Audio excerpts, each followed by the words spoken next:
This podcast was recorded on the land of the Gadigal people of the Eora Nation.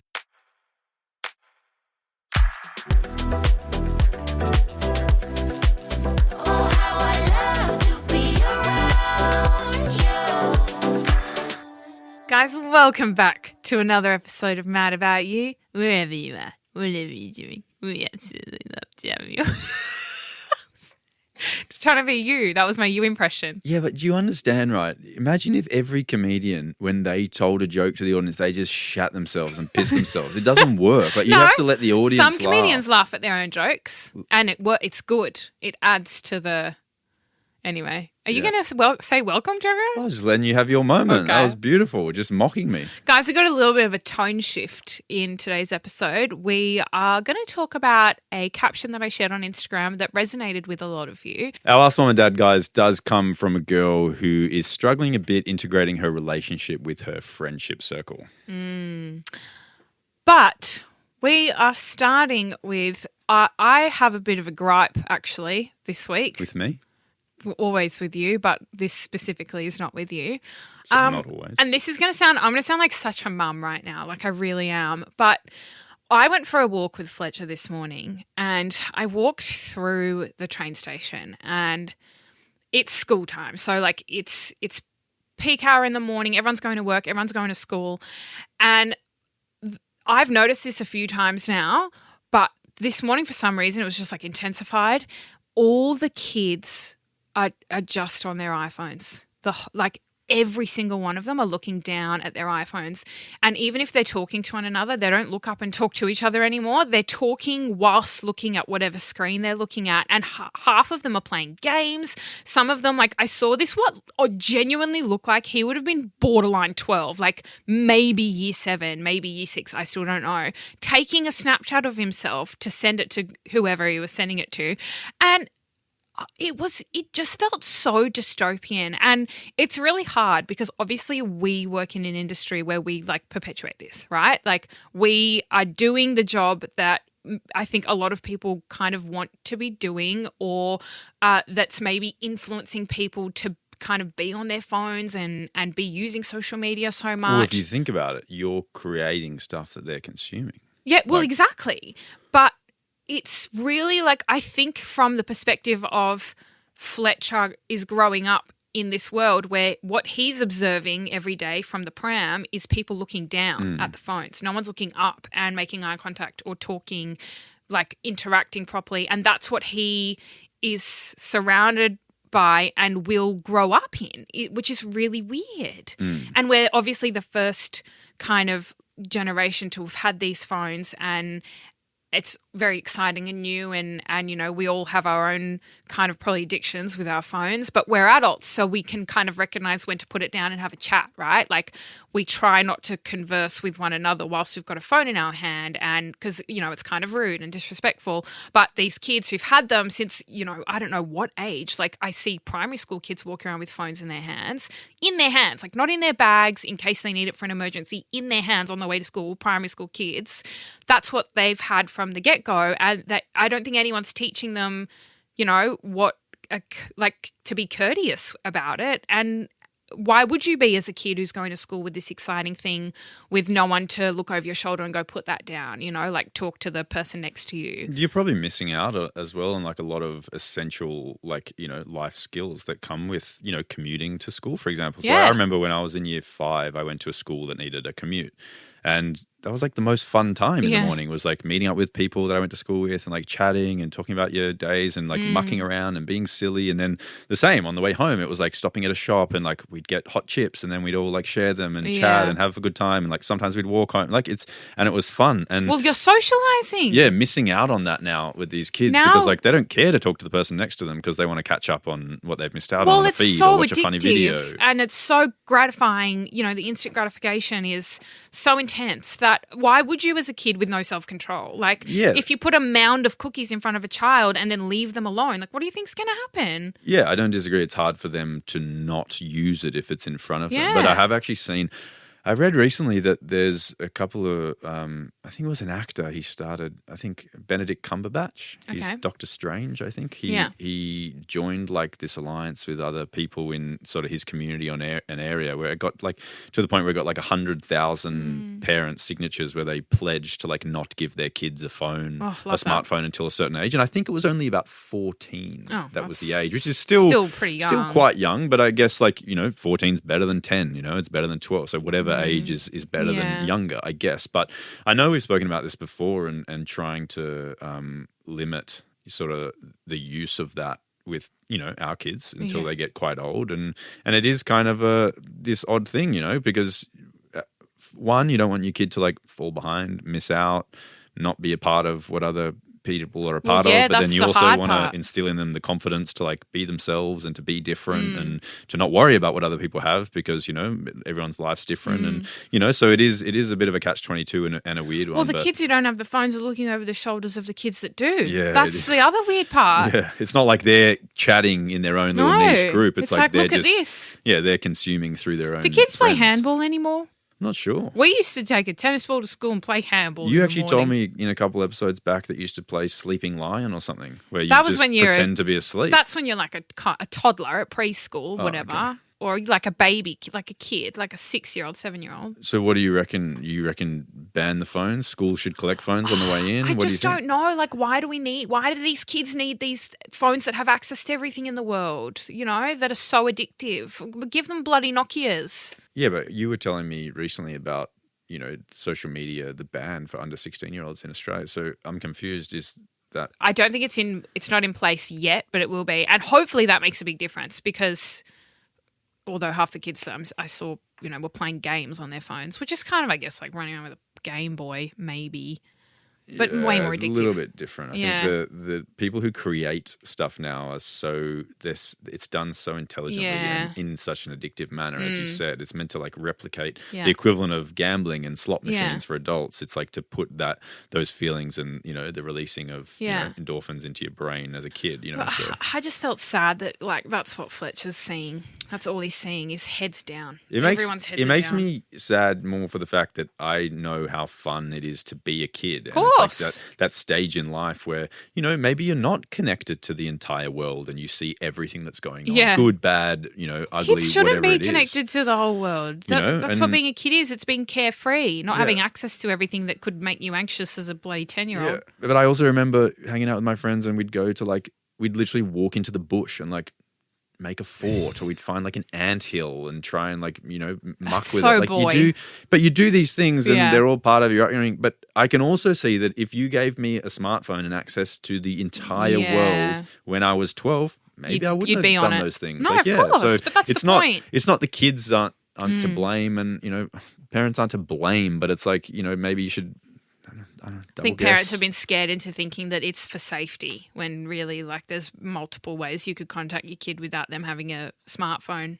Yeah, so food for thought and each to their own at the end of the day. But yeah, I know what we both agreed on with our little man growing up. But as you said, I didn't actually think about him seeing that from the pram and that being his norm. I haven't looked at it through that lens. Yeah, it's weird. That's what babies are seeing. Because they are such sponges and when you have one, you'll see that you will do something, 10 seconds later they'll do it because they're trying to copy you and they're trying to emulate you, and that's how they learn. They learn by mimicking. So when you take him on an hour walk and all he sees is people with these looking black down. things, and then also he might it is really funny because at home, he's got a little area where it's all his toys and things to muck around with, and if you put your phone on the couch or something, he'll see that little black square and he'll go for it, and you go, well, I wonder why he's going for it, and then it makes sense because he sees all adults and people older than him interact with it, so he thinks that it's the thing that he should be interacting with. So it is. Also, he loves FaceTiming with his nanas. Yeah, that is the screen time that we do allow. We do allow that screen FaceTiming with his nanas.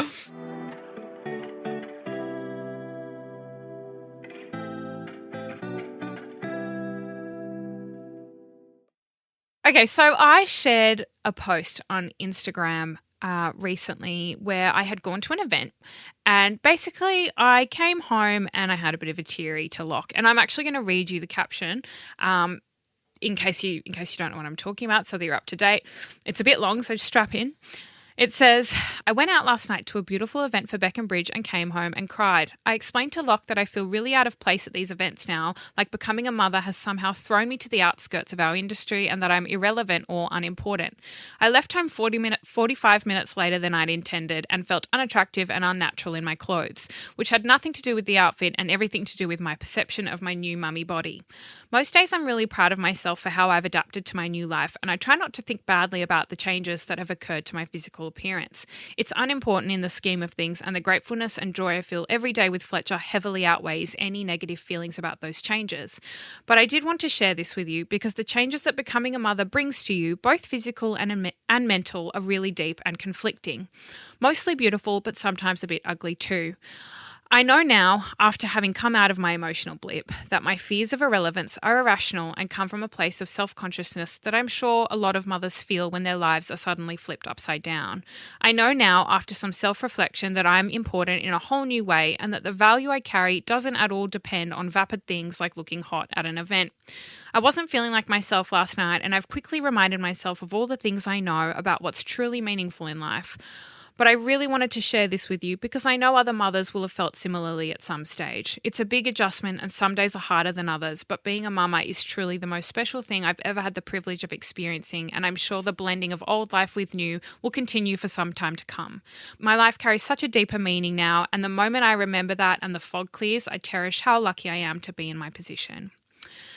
So I shared all that on Instagram. I'm an open book, and I love sharing my thoughts and feelings with you guys, and I love that it often kind of, reaches you guys and touches you in a similar way. And I just had so many comments and so many DMs from you guys saying that you had felt really similarly and half the time didn't even know how to put it into words. And that made me feel really kind of warm, and I really appreciate when these things happen and that you guys can kind of relate to it. And yeah, there's something really special about that. But I just wanted to talk about it a little bit more today because I think there's just a lot to be said around that kind of narrative of, I guess, the shift of becoming a parent and how kind of life-altering that is, and also re-entering the workplace and kind of not just the workplace, but re-entering your old life, but as this new person. Like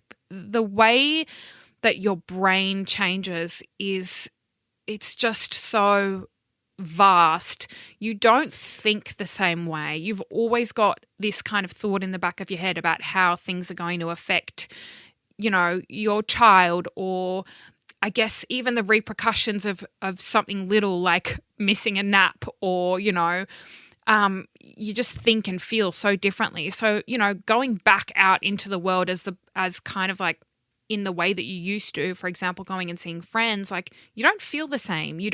It's not the old you. It's not you being back with your mates and having the same kind of banter. It's like you've shifted, you've changed, you're thinking differently, you're feeling differently. And it's so intense. It's such an intense experience that you almost feel like people can see that on you or see through you, and that it's this visual thing.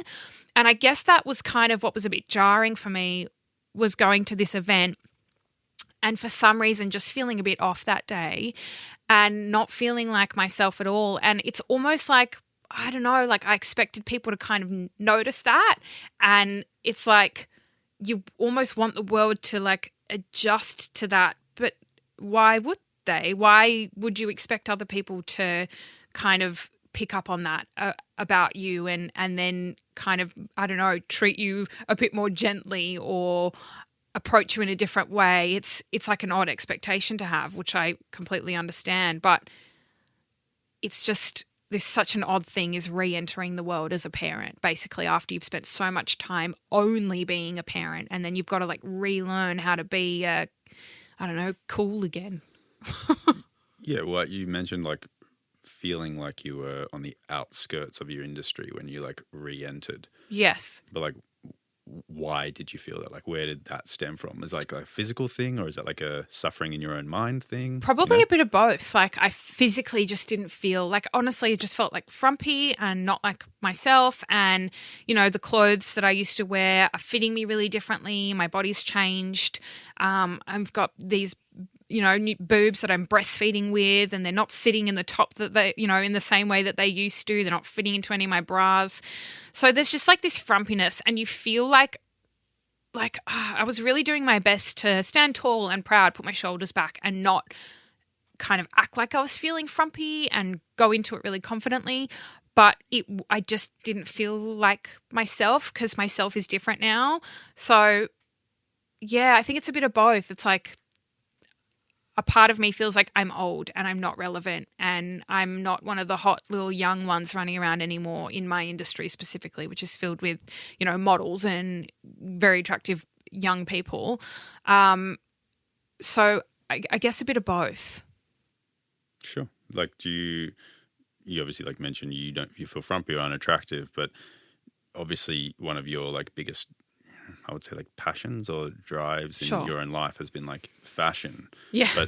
And you've said that, when you put on clothes, like it makes you feel different or doesn't look the same, but do you still have that like passion for that, like that you had pre-motherhood, now that you're in like you are a mother? Has that changed? No, I do. I absolutely do. Like, I love getting dressed, and I love how it normally makes me feel like it's different now, because I'm finding that I have to wear different clothes, or like even if I know I'm going to be breastfeeding, it's like, well, okay, I've got to wear a top that I can easily get a boob out in. So you think about things more functionally as well. Like when I'm walking with Fletcher, generally I'm doing a lot of walking, so I have to wear something comfortable, and 99% of the time that's activewear. Like, you made a joke about me wearing activewear to the pod today, I think. You said, do you reckon you'll ever wear activewear when we go record? And I'm like, no, that's where I get to wear my nice clothes. So hopefully I can avoid that situation. But I used to love putting my outfits together day to day for like, even going to the shops, I'd love kind of pulling together an outfit. But now I'm like, well, I have to wear activewear because I've got to be quick, and I've got to be agile, and I've got to push a pram around, and I've got to walk for 20 minutes. So yeah, 20, crazy. No, but when it's like warm and you're chafing, and you're not going to wear a dress to push your pram around. And props to the girls that do, they look great. But I'm wearing my activewear, absolutely. But yeah, I think a lot of people actually DM'd me about going back to work and said that they felt really out of place. And I think that that's partly because you've not been at work for so long. It's like you're coming back and it's like, what are we doing? Like, what are we up to? Like, what are we working on? There's maybe new people in the office that you don't know, and they've been doing a job that, you used to do. And they're better at it. And it just feels really, really jarring as making that adjustment again. But I think another reason why it feels so kind of daunting is because you're not, maybe your work was more important to you beforehand. And that's not to say that work isn't important now, but your child is always going to be more important than anything else in this world.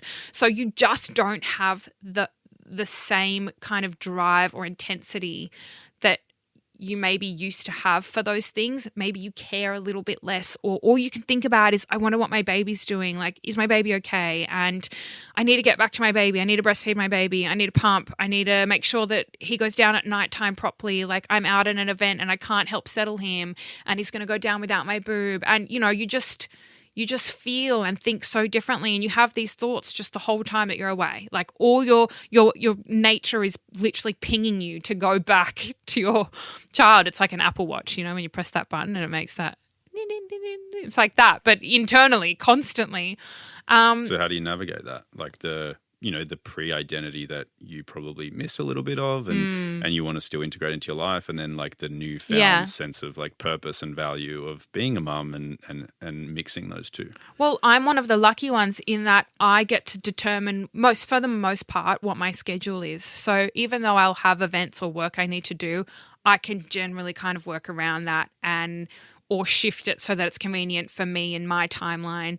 But a lot of the time, for other people, it's a 9 to 5, right? So they don't get to decide what hours are going to work best for them. And so I'm really lucky and grateful that I get to still be around Fletcher a lot.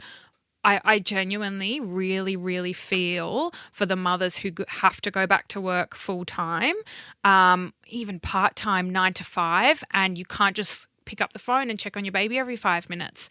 That would be so, so incredibly hard. And I really, really do feel for them.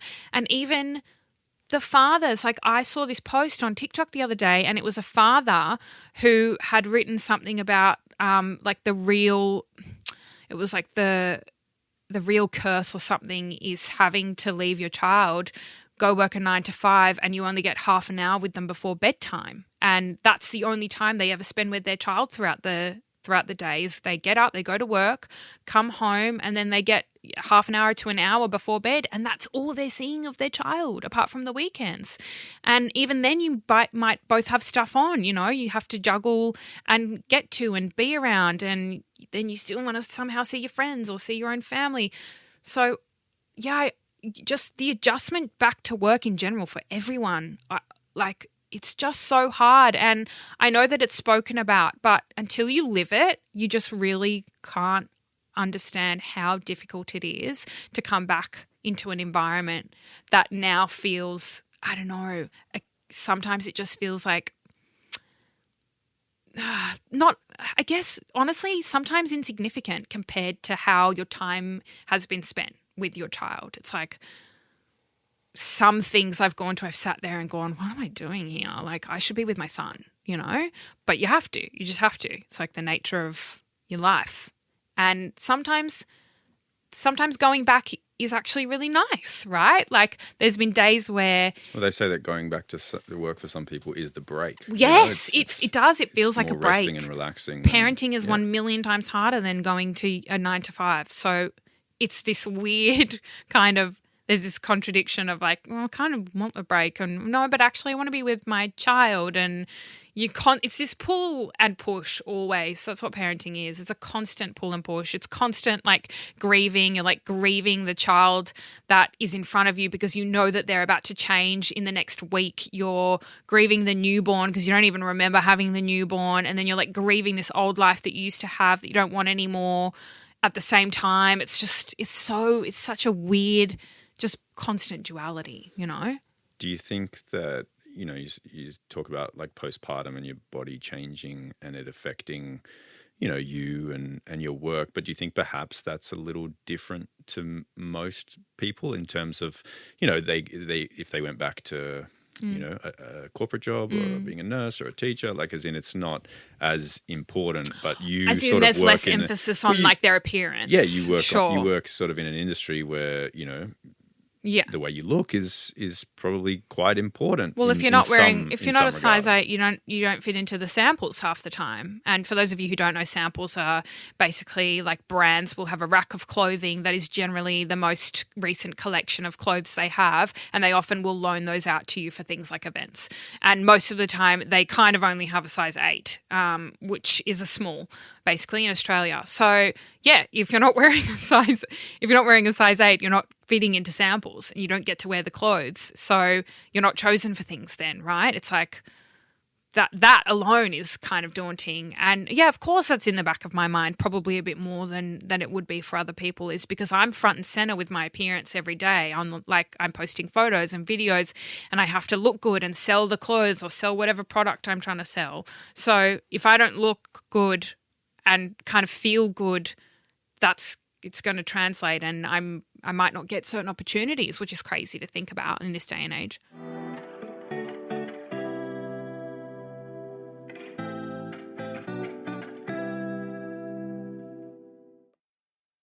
Do you think from what you've put out over the years that people follow you for the way you look or for other things? Both. Which one more, would you say? More for me being a larrikin.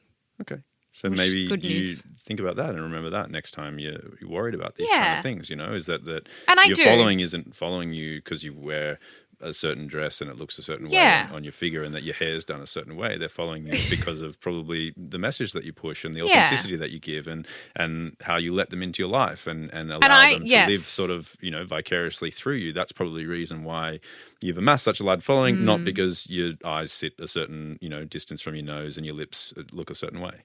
I do agree with you, and I think that you're right, and I think that that's at least why I've probably held an audience, is because people are more interested in who I am as a person, which is really lovely.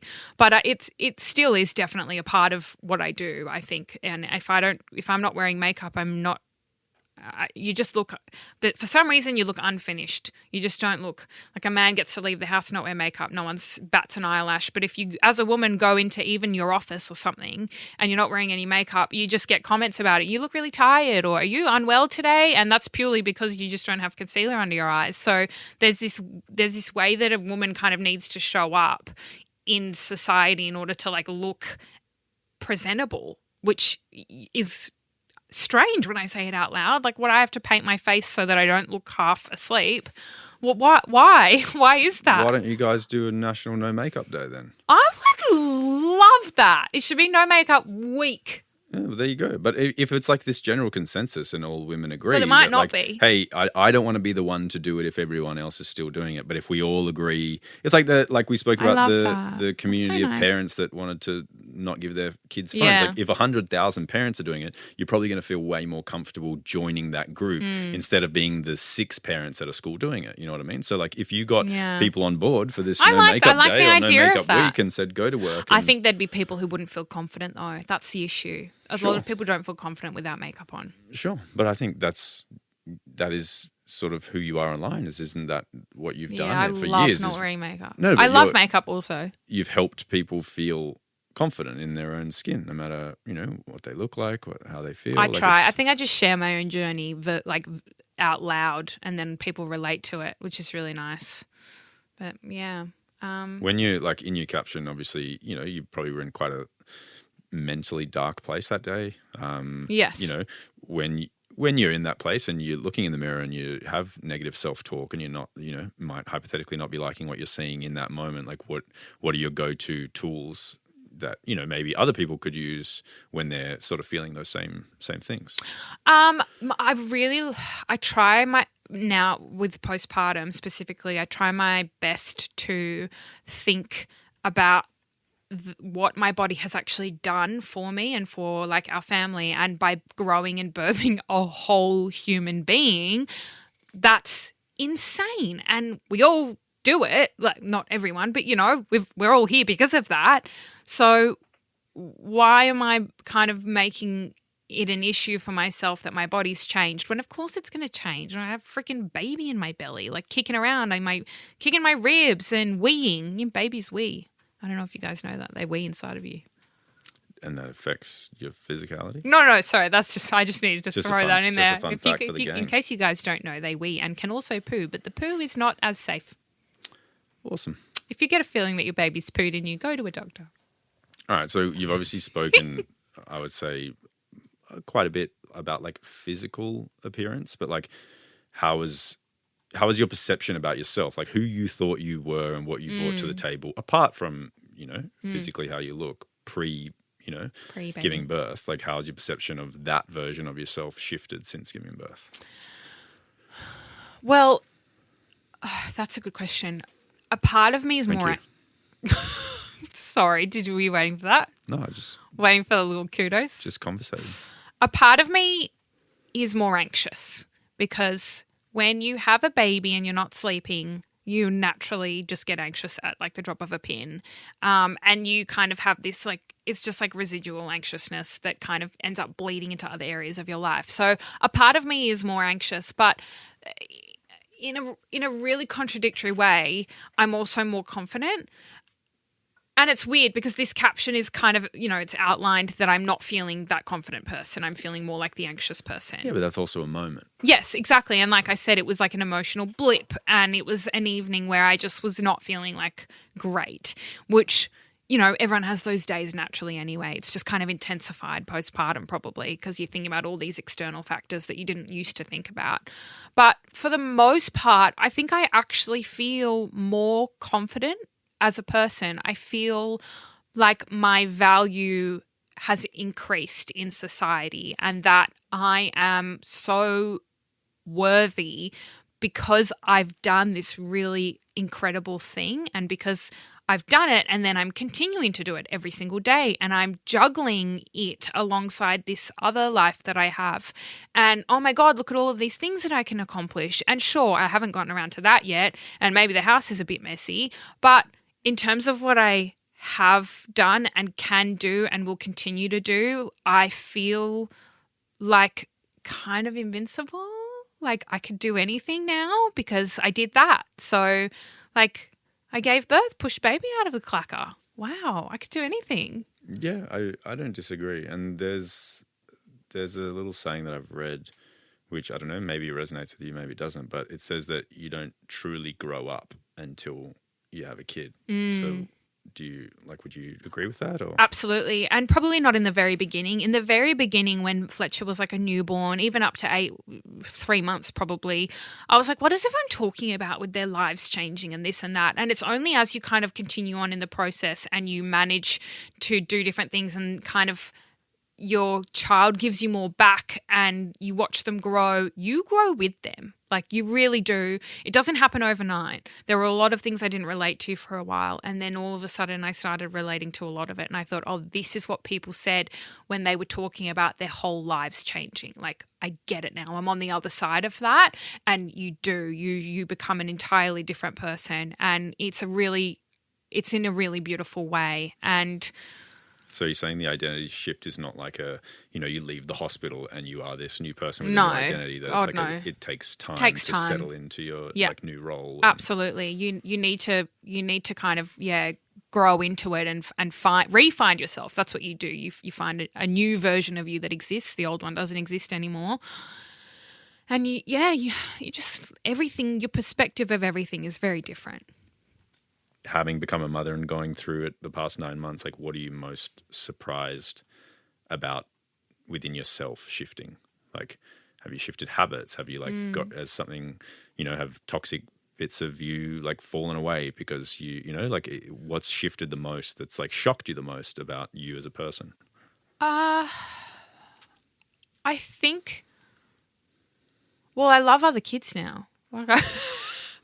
I didn't mind seeing other babies. As in it's like a literal appreciation of children now? I just value everything that parents are doing so much more. And I think it's more just like this deeper understanding of how much, like my mum was a single mum and raised my sister and I pretty much on her own. We'd be with my father on the weekends, but we were pretty much just having a lot of fun with him. And so she was the parent and she was both of our parents and had to be every day for years.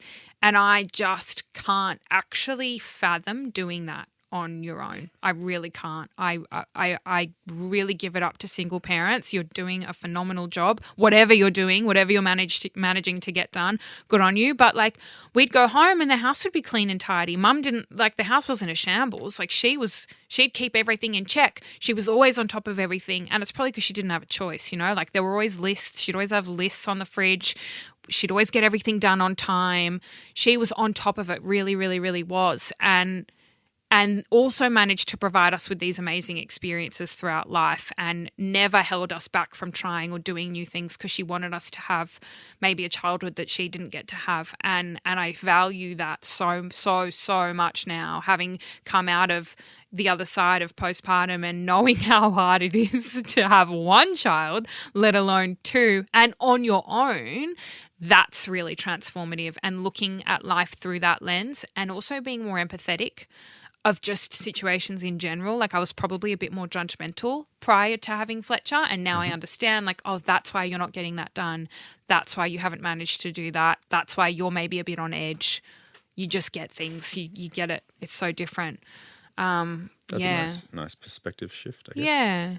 Now, obviously, you share, these vulnerable moments online because you're wanting to help people and, allow people to attach and feel justified in feeling the same thing and know that they're not alone. But that being said, what sort of support or things do you think need to be put in place for, people postpartum, mums, dads, either, or like personal and professional, like what would help in these moments you transition? That's a good point, because one of the things I found difficult was that when you transition into kind of becoming a parent, whilst there's a lot of support around how to take care of your baby, and you still don't bloody know what you're doing, there's no support for actually the transition for a parent. Like when you become the parent, there's no support around how to re-enter your new life or how it's going to feel or what to expect. Like there's nothing. You just have to live it and experience it. And to some degree, I'm sure that that's just what everyone has to do. But I think that there also, could have been a bit more support in terms of what you're going to expect at every stage. This might happen and this might happen and this might happen. There's this thing about parenting that feels really isolating. A lot of people talk about feeling really isolated and like no one else is understanding, even though so many people are going through the exact same thing.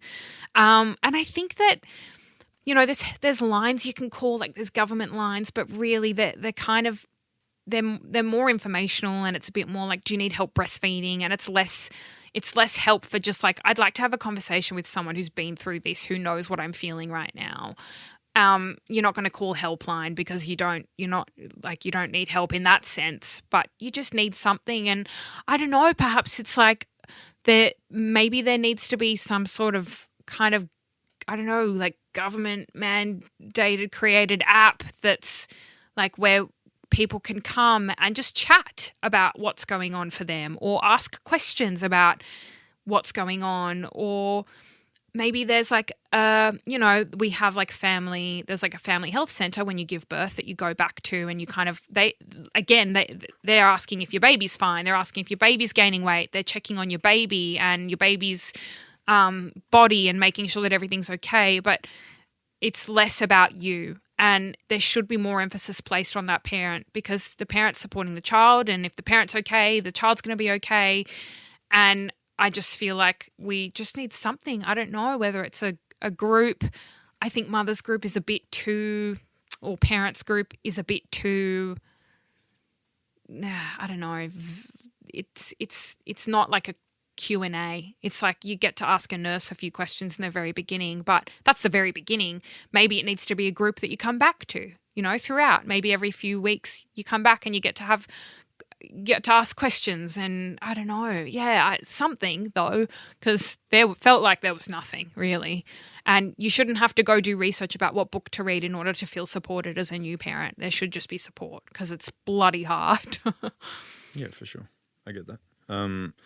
When, you said you get a lot of people reaching out to you when you sort of post this stuff, and is that in itself like a form of like connection and comfort? Yeah. And so maybe absolutely. Maybe I'm lucky because I have access to a big audience. Sure. Not everyone does. Not everyone's feeling confident enough to post something and go, hey, how are you guys going with this? Or I'm having this experience, and then people just tell you how they're feeling anyway.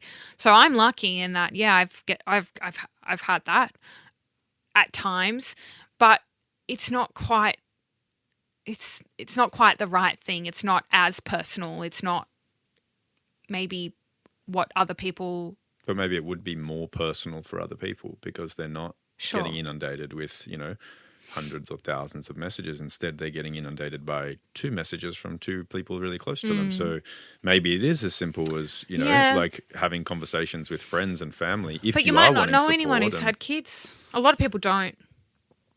Well, normally if you're having a kid, it means you were a kid. So okay, sorry. I mean, it's in recent times, like the way that we're parenting is very different to the way that our parents parented. I'm sure there's things that are similar, but the things we're being told are very different to the things they were told. Like I think my mum said that they used to be told to kind of like tilt the crib up a little bit so that the baby can digest their food. But now we're told absolutely do not. No one's putting anything under the crib. Don't tilt anything. So like it's just different, and that's 30 years ago. So I'm sure that you forget things, and it's obviously better to talk to someone who's going through it now. But yeah, I don't know. I don't know what the answer is, but I think that definitely more support is needed for new parents, not just around their babies, but around them and how to re-enter the world as a brand new person. It's like being born again. Imagine if you were just born, you walked out of a door and then it's just good luck, see ya. That's how it feels a little bit. Yeah, for sure. It's like Jim Carrey entering the real world from the Truman Show. I haven't seen it. Sorry? You haven't seen the Truman it. Show? No. I just gave it away, sorry. Just gave her the whole movie. Oh. It's a great movie. I can't believe you haven't seen that. No. Iconic. Yeah, sorry. All right, we'll add that to the to-do list. You know I what, know guys? the ending now. It's going to be boring. I actually think we need to end there because we've run out of time. But well, let's end with a bit of advice then. As in, what's your best piece of advice you'd give to someone who's just about to become a mum then? You can't say that. That's too hard. What do you mean? I'm saying you've been doing it for 9 months now. You're obviously speaking about the initial transition about becoming a parent. So for someone who's about to or someone who just has, what's the best piece of advice? You know what? I was talking to someone about this at an event recently. Another young mum who's had I think she had a 15-month-old or something. Don't isolate yourself, because I think I did that a little bit. I didn't want help because I felt anxious and I wanted to do it myself. And there were times where I definitely could have let people in a bit more and let people be around a bit more and not worried about the house being messy and not worried about not looking great. Not that I ever did, but, you know, not worrying about stupid little things like having control over every little element of, I guess, having a newborn. I wish I'd let people be around more, because I think that would have helped me feel a bit less, isolated, but also a bit more normal. Because once you kind of lock yourself in those four walls, a lot of parents do, or a lot of new parents do, and you're like, I have to figure this out. I have to do this on my own, or we have to do this together and that's it. And no, you really don't. Like, if you've got people who are wanting to support you and wanting to be around, let them in. I promise you, it will feel better. And it did. I remember the times when people came over and kind of just even took baby away for a little bit and had a cuddle. It's like, oh, we got to have a cuddle ourselves, right? And have that connection that we didn't have for the past week. And it was really lovely. And I wish I got over my anxiety around doing everything for the baby myself and let other people help more, to be honest. If they have that support, I would recommend very much so. If you're a control freak like I am, try not to be. I know it's hard with the most precious thing you've ever had in your whole life, but try not to be. And you'll feel a bit more relaxed when you're letting people in a bit more. And I think the more you keep your life as similar as possible as it was before, the more normal it will feel, you know? It's not ever going to be similar. But I'm saying like having visitors and having your family still around, and your friends, yes. and having people. It's going to be hard, but get out and do it. Yeah. And every time I went to like the beach, for example, even though Fletcher did a blowout, I had to change it in the hot boot and I was freaking out about everything. I'm still glad I went out that day. Sure. So yeah, I think you're right. Get out, do things if you can. Amen. Love to hear it. Thanks for your little insights, my darling. Oh, my absolute pleasure. Hope you've made some people feel more comfortable or helped them along their journey of being new parents. If you guys want more of this, let us know.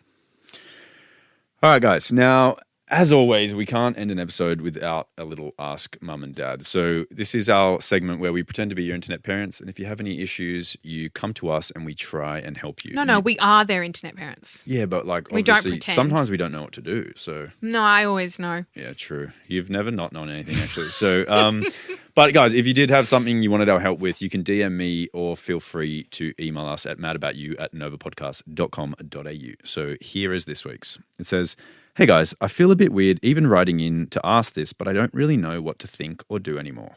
I've been with my boyfriend about 18 months and he's great. I'll admit he's a little quirky and a touch nerdy, but I love him and he treats me better than anyone I've ever dated. Oh, it's like you. All right. My dilemma is that when I take him to hang out in a group setting with my friends, I can tell that they don't really gel with him and sometimes even catch them making jokes at his expense or being a bit rude. I would never treat one of their partners like this, irrespective of how I feel about them, so find this really confronting. I love my partner and I've had the same group of friends for like 10 years, but the two just aren't mixing well and it makes me uneasy. What do I do? That's really sad. I don't like that. Which bit don't you like? They're making fun of him. Yeah, I mean, it's obviously not nice. Is it like obviously playful though? Like, you know, we take the piss out of each other and our mates all the time. It doesn't seem like that. Like if she's... Yeah. It doesn't sound like he's a part of it. You know? They're not integrating him with the laughs. Yeah, it sounds like he's maybe the butt of the joke instead of being part of the jokes. Yeah, That's really nasty. you going to give any advice or just teary? God, I don't know, because I can only imagine, because I've had the same group of friends for so long since high school and love them to bits. I can't imagine having to tell them to like be nice to my partner. Like, yeah, but would you? I don't know. It's a weird one, because would you be friends with them if they were not nice people to other people? Well, no, that's the other thing. It's like, but I think a part of me would go, maybe I'm just overthinking it. Like, to be honest, that's probably how I'd view it, because that's really confronting, like she said. So I don't know, is it maybe the kind of thing where you have a chat with someone you're closer to in the group and go, hey, look, this has happened a couple of times. Maybe you could have a word with the others and like just like be a bit more gentle with him if it's coming across as like maybe you say something like, I'm sure you guys are just bantering, but it's actually just a little bit uncomfortable only because he hasn't, maybe we haven't all warmed to each other as well yet. So just kind of chill out a little bit. Maybe that's it. You need to talk to one person you're closest to. But even if you could get the, like the comments and the jokes to perhaps stop, it doesn't necessarily mean that not everyone is going to get along. And that's okay too. Well, yeah. And look, that's okay. It's okay for you guys to have time apart, and for you, I understand the desire for wanting your partner to be friends with your friends, and you always have this kind of image in your head of everyone laughing and having a good time and you being able to do everything all together, and that's really lovely. But sometimes it just isn't like that. Sometimes your partner's not going to mesh with your friends as well as you have, and you just need to kind of accept that and maybe do things separately, and that's okay, like that's just the way that it is sometimes, and there's nothing wrong with that.